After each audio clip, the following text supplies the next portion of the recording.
Hey, so the game's done and the series is over, but I felt like I just wanted to make this just couple minute video, basically kind of showing my appreciation for the game. I feel like in the last episode I was kind of just re-experiencing the game over again, and it ended kind of quickly, and I didn't want to seem like I was uncaring or just didn't care about the experience. It was more me being out of words. And I just felt like I needed to remedy that. I needed to come back and just say how much I actually love this game, how much I love this world. I actually even wrote out, like, I never script anything, but I actually wrote out kind of a couple of bullet points that I wanted to get across. Well, the first one that I wanted to really mention was the world itself. In a age where we play a whole bunch of games that are filled to the brim with content, sometimes good, sometimes very boring, it's a breath of fresh air to come back to something so empty and realized. I know some people might say that an empty world is unrealized and a waste of space and time, but I feel like the emptiness of this world really adds on to the actual story. I feel like I'm an outsider. Like every time I play this game, I feel like I am not supposed to be here. And that's what I like about it. That's what I love about it. It's so captivating, but also so pushing at the same time. And I actually did do a little bit of research on the garden up on the building, and it would take multiple playthroughs to get to it. So if you actually look right here, this is the save that we beat everything on, and now it's back to zero. Like I would have to go fight Colossus #1 again. But as you can also see, I have my stamina. And that's essentially how you get up there. You would have to play the game a few times, and then you would be able to climb up to the garden up there. And I feel like I definitely want to do that at some point. Um, the second talking point, I'm going to kind of bounce back and forth between the first and the second as just words fill my mind, is the music. I mentioned that my favorite song is Swift Horse in the final episode, and that's true. That is my favorite one. But I feel as if they all have an important place in my heart. And I just wanted to state that the music essentially is a lifeline of this game. It's part of this game's identity. And to experience it is, well, it's a gift. Same with the rest of the game. And I played Shadow of the Colossus the first time, maybe when I was like 13, 14.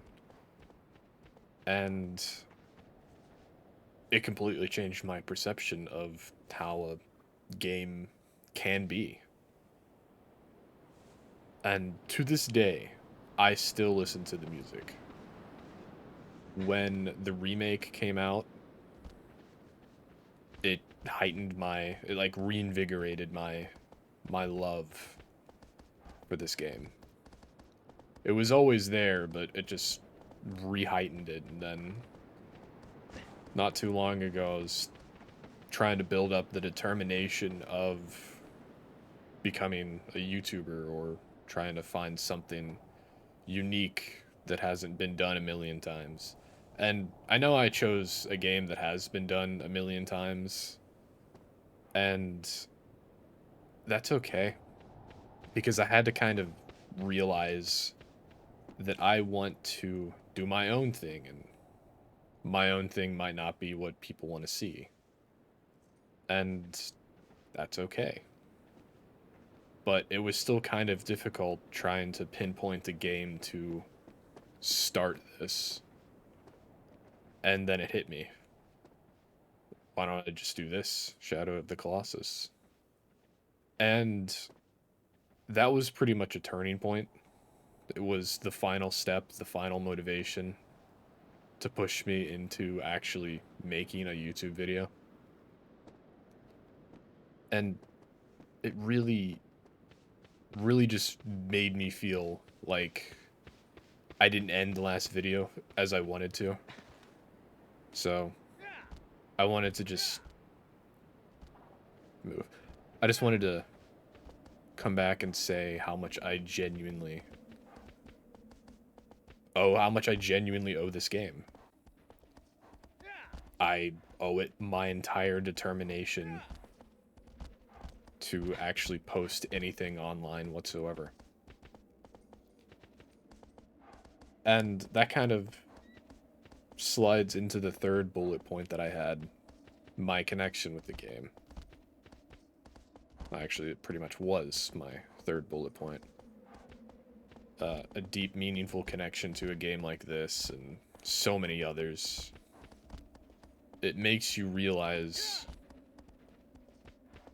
that you can enjoy emptiness and you can enjoy minimalists, because at the end of the day, you can turn that into anything. You can turn every little piece of uh, emptiness in this world into your own personalized headcanon. Like, you could have a little adventure in a forest and make up your own reason for why it's there. And it kind of reminds me of Legos in a way. I know it's a weird connection, but just kind of stick with me here. It provokes thought, critical thinking skills.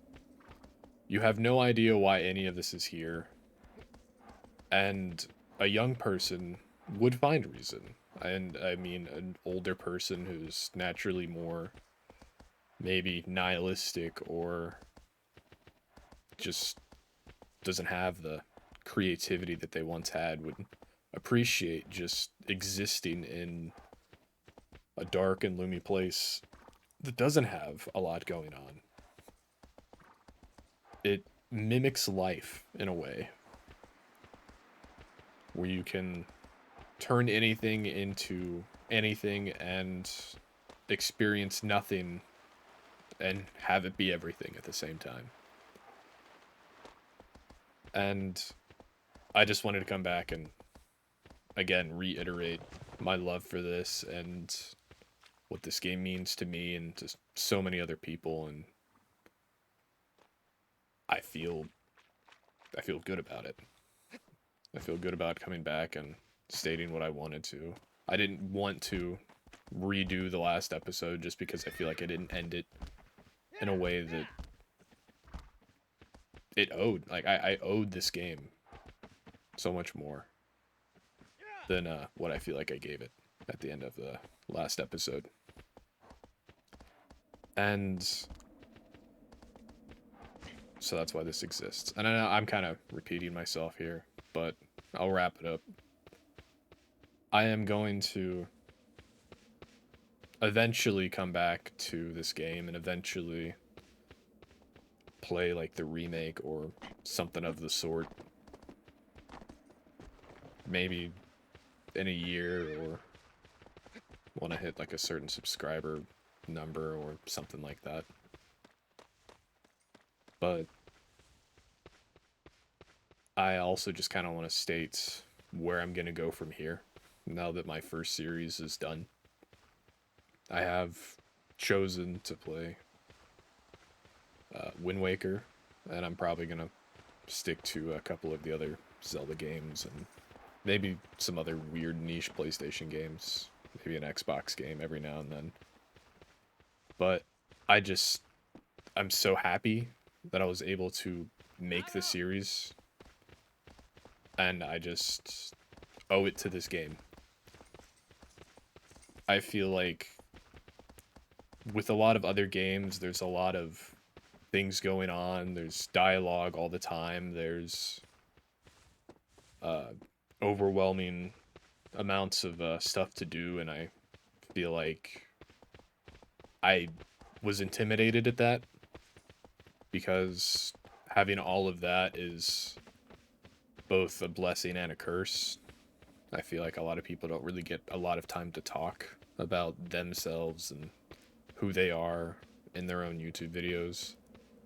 And I feel like to introduce myself into the world of media, I would have to do it in a way that I could actually speak. And playing an empty game with 16 bosses kind of it seemed the most viable to me.